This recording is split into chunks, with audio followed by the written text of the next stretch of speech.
अंधेरे में चलते हुए इंसान को सबसे ज्यादा डर इस बात का नहीं होता कि सामने क्या है, बल्कि इस बात का होता है कि रास्ता सही है या नहीं।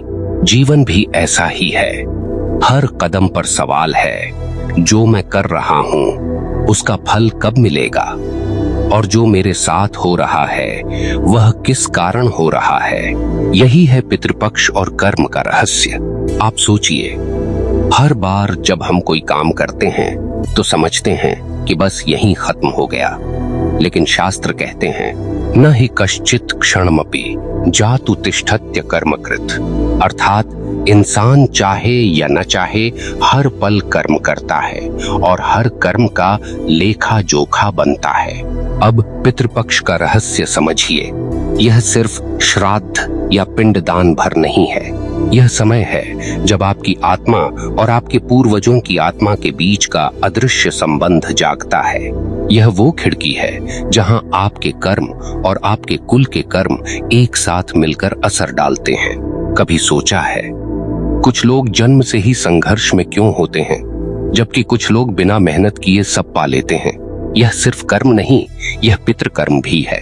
आपके पूर्वजों ने जो किया उसका असर आपकी किस्मत पर आता है, और आप जो करेंगे उसका असर आपकी संतान पर जाएगा।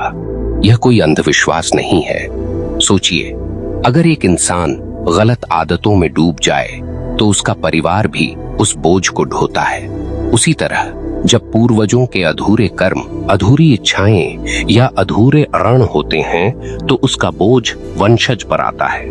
इसे शास्त्रों में पितृ ऋण कहा गया है, और यहीं से शुरू होता है असली खेल, किस्मत का।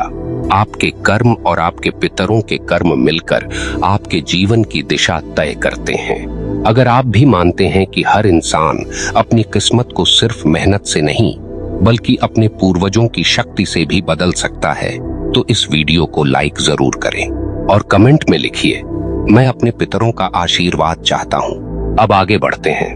देखिए, गीता में कृष्ण ने स्पष्ट कहा, कर्मण्येवाधिकारस्ते मा फलेषु कदाचन, यानी इंसान को सिर्फ कर्म पर अधिकार है, फल पर नहीं। तो फिर फल कौन तय करता है? फल तय करता है आपका वर्तमान कर्म, आपका संचित कर्म और आपके कुल का कर्म। सोचिए, कोई बीज जमीन में बोया जाता है। उस बीज से फल तभी निकलेगा जब मिट्टी, पानी और धूप सही हो। इसी तरह आपका कर्म बीज है, लेकिन मिट्टी आपके पूर्वजों की विरासत है। अगर मिट्टी विषैली होगी तो बीज कितना भी अच्छा हो, फल अच्छा नहीं निकलेगा। अब सवाल उठता है, तो इंसान क्या करे? क्या वह अपने पूर्वजों की गलतियों का बोझ हमेशा ढोता रहे? नहीं। शास्त्रों का उत्तर है पितृपक्ष, यानी वह समय जब इंसान श्राद्ध, तर्पण और दान के द्वारा अपने पूर्वजों के अधूरे कर्मों को संतुलित करता है।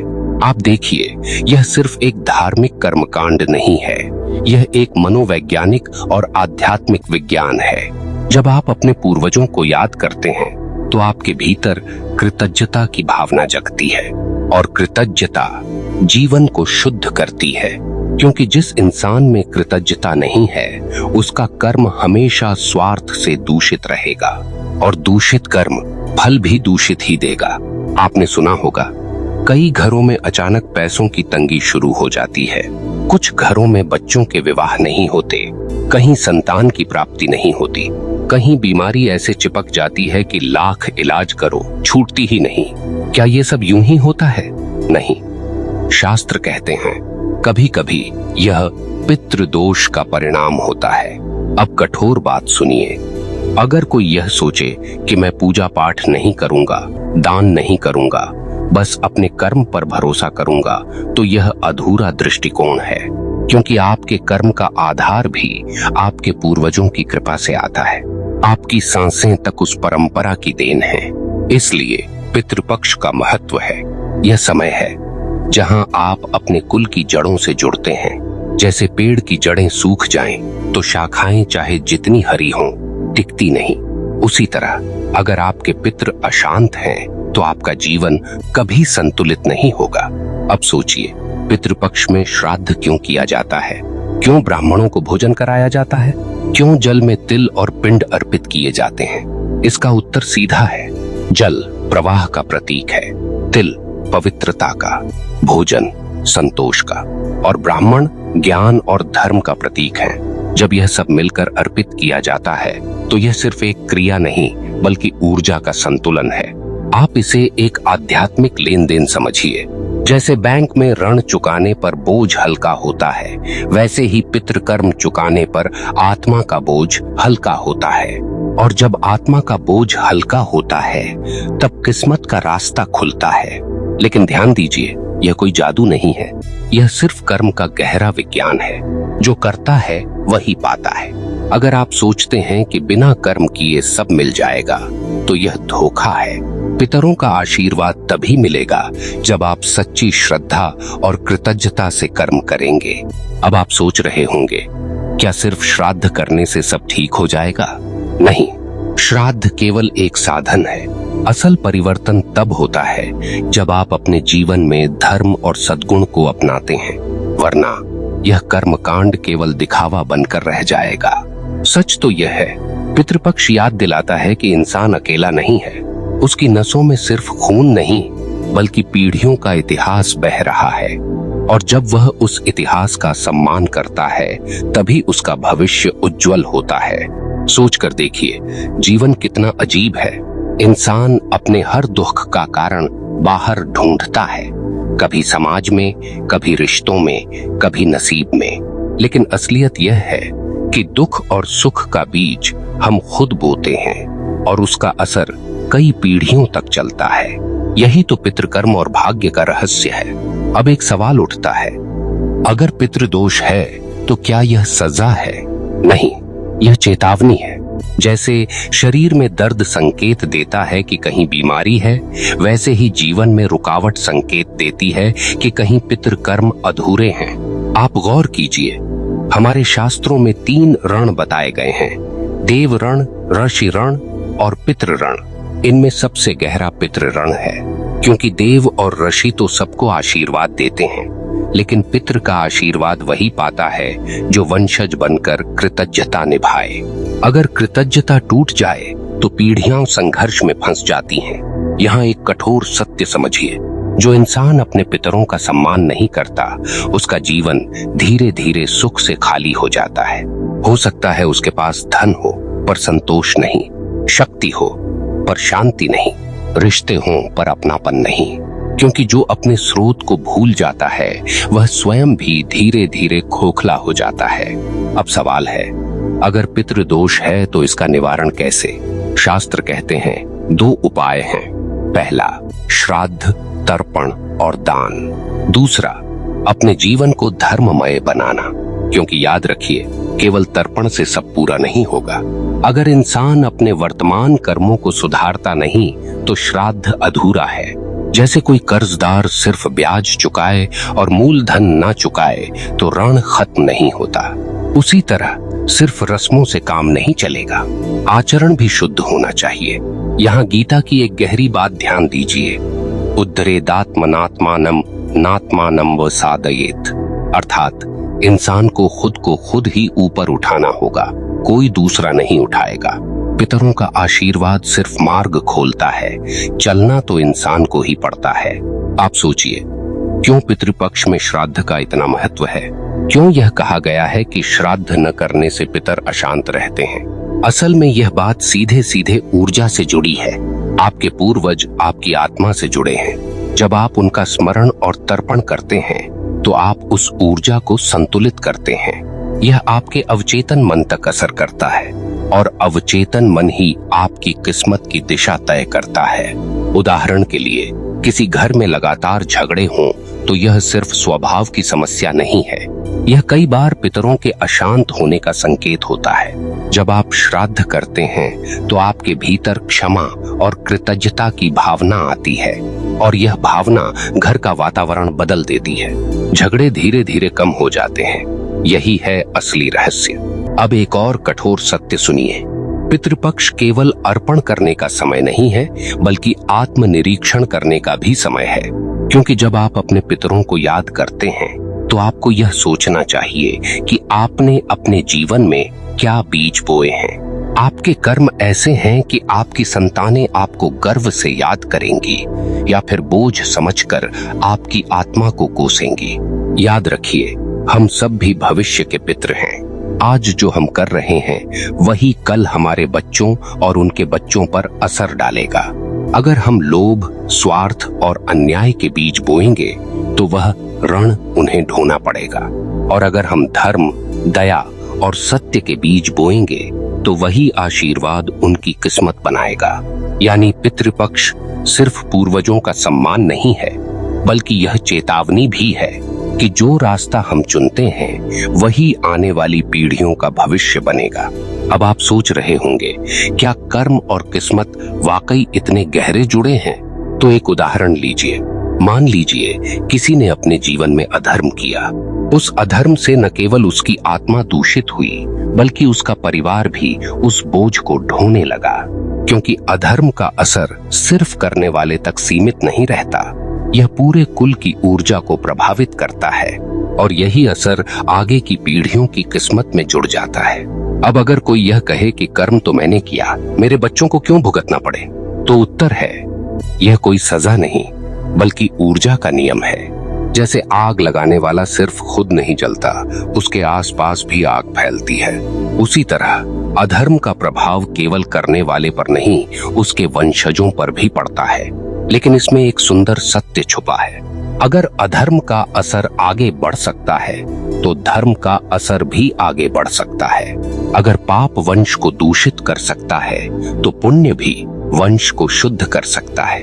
यानी इंसान चाहे तो अपनी संतानों की किस्मत बदल सकता है। शास्त्रों में कहा गया है, पितृदेवता तृप्ताः प्रजाः पुष्णन्ति, अर्थात जब पितर तृप्त होते हैं तो वंश समृद्ध होता है, और जब पितर अशांत होते हैं तो वंश दुख में फंस जाता है।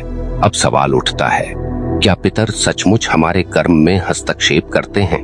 हाँ, लेकिन प्रत्यक्ष रूप से नहीं। वे आपकी किस्मत की परिस्थितियों को प्रभावित करते हैं। कभी मदद के अवसर खोलते हैं, कभी कठिनाई के रूप में चेतावनी देते हैं, क्योंकि उनका उद्देश्य है वंशज को धर्म की ओर मोड़ना। यहाँ एक गंभीर सत्य और समझिए, इंसान के जीवन में जो भी रुकावट आती है वह केवल दंड नहीं होती, वह एक संदेश भी होती है।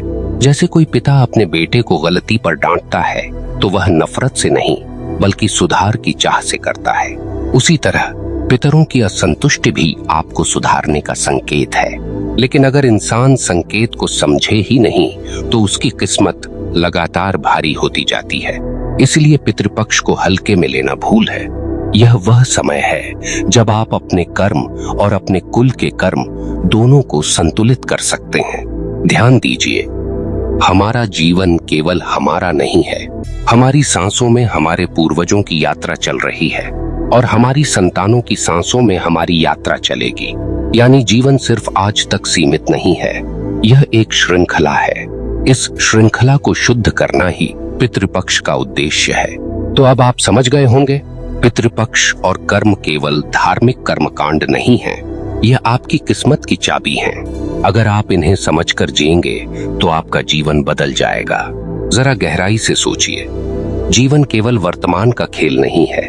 हम सब उस विरासत को ढो रहे हैं जो पीढ़ियों से आती है, और हम सब उसी विरासत को आगे भी देने वाले हैं। यही कारण है कि पितृपक्ष केवल एक परंपरा नहीं बल्कि आत्मा का ऋण चुकाने का अवसर है। अगर किसी इंसान को लगता है कि उसका जीवन बार बार रुकावटों से घिरा है, धन है लेकिन चैन नहीं, मेहनत है लेकिन फल नहीं, रिश्ते हैं लेकिन अपनापन नहीं, तो उसे समझना चाहिए कि कहीं न कहीं पितृ ऋण अधूरा है। श्राद्ध, तर्पण और दान केवल अनुष्ठान नहीं है बल्कि उस ऊर्जा को संतुलित करने का साधन है। आप याद कीजिए, हमारे पूर्वजों ने भी अपना जीवन जीते समय असंख्य त्याग किए। उन्होंने तप किया, संघर्ष किया, परिवार के लिए जीवन खपाया। लेकिन हो सकता है कि कुछ अधूरे सपने, कुछ अधूरे कर्म या कुछ गलतियां उनसे रह गई हों। उनका असर सीधा हम पर आता है। इसीलिए पितृपक्ष में हम उनके प्रति कृतज्ञ होकर यह कहते हैं, जो अधूरा था उसे हम पूरा करेंगे। और यही कृतज्ञता किस्मत को खोलती है, क्योंकि जब इंसान अपने स्रोत का सम्मान करता है तो जीवन का हर द्वार धीरे धीरे खुलने लगता है। अब एक और गहरी बात, पितरों का आशीर्वाद केवल कर्मकांड से नहीं मिलता, बल्कि आचरण से भी मिलता है। अगर आप सच्चाई छोड़ देंगे, अगर आप अन्याय करेंगे, अगर आप अधर्म करेंगे, तो चाहे आप हजारों श्राद्ध करें, कोई लाभ नहीं होगा, क्योंकि पितरों की आत्मा को केवल कर्म की पवित्रता संतोष देती है, न कि दिखावा। इसलिए पितृपक्ष का असली संदेश यही है, अपने जीवन को धर्ममय बनाओ, अपनी आत्मा को शुद्ध बनाओ, अपने परिवार को सत्य और दया की नींव पर खड़ा करो। तभी आपके पूर्वज प्रसन्न होंगे और आपकी किस्मत आपको नई ऊंचाई पर ले जाएगी। अब मैं आपसे एक कठोर सवाल पूछता हूँ, क्या आप ऐसे कर्म छोड़ रहे हैं कि आपकी संतानें कल गर्व से आपको याद करेंगी, या फिर वे आपके बोझ को ढोएंगी? अगर उत्तर शर्मिंदगी लाता है तो अभी से संभल जाइए, क्योंकि आज आपका कर्म ही कल उनका भाग्य बनेगा।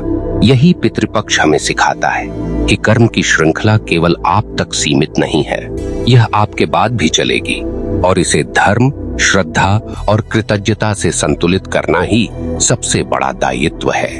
अब समापन से पहले एक गहरी बात सुनिए। भगवान ने हर इंसान को स्वतंत्र इच्छा दी है।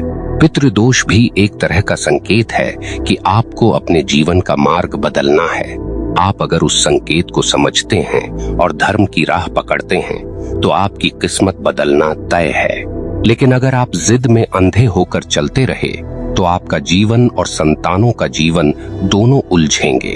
याद रखिए, किस्मत कोई ताला नहीं है जिसे तोड़ना असंभव हो। किस्मत एक द्वार है जो सही चाबी से खुलता है। वह चाबी है आपके कर्म, आपकी श्रद्धा और आपके पितरों का आशीर्वाद। तो अब तय कीजिए, क्या आप उस द्वार को बंद ही रखना चाहते हैं, या फिर पितृपक्ष के इस अवसर पर अपने जीवन की दिशा बदलना चाहते हैं? प्रिय दर्शकों, अगर इस गहरे संदेश ने आपके हृदय को छुआ है तो इसे केवल सुनकर छोड़िए मत।